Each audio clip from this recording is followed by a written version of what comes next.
Hello, everyone. So, this week's discussion board, we're talking about us being in a community based mental health setting where we usually see slash deal with children, youth, and their families. And we're one day filling in and doing intake on a suicidal, clinically depressed male who wants to speak with only you.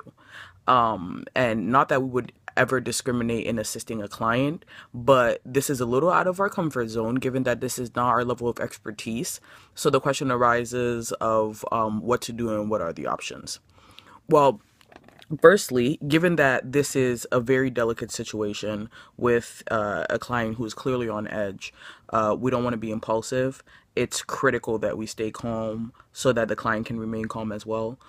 Then, personally, I would immediately refer to my site's suicide prevention plan because if this is not my area of expertise, the suicide plan will at least give me some direction as to how I should proceed. So that may be calling my supervisor or a certain number or an emergency contact or asking the client if, there's a particular family member that they would like me to call or, whatever the suicide plan entails. I would follow and abide by those guidelines. And then I would, this is just in terms of, in reference to maintaining the client's trust, because if they asked for me specifically, then there's a reason. And so by asking them if there's a particular person that they would like me to call, I think it just solidifies that bond of trust. And also we do not want to be, give the client false hope if this is not our area of concentration. So my next move should be to immediately speak with my supervisor. I would firstly reassure the client that I will support them and help them to the best of my ability, even if that means referring the client to a more skilled professional.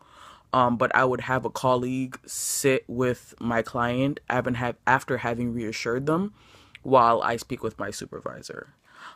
Then I would just lastly be honest, and I would be honest with the client and just let them know that this is not my area of expertise, that I am here to support them and I will do everything in my capabilities and everything that is ethical of me to be able to help them the best that I can. But it would be a disservice to them and it would be unethical for me to provide a service that I'm not competent for.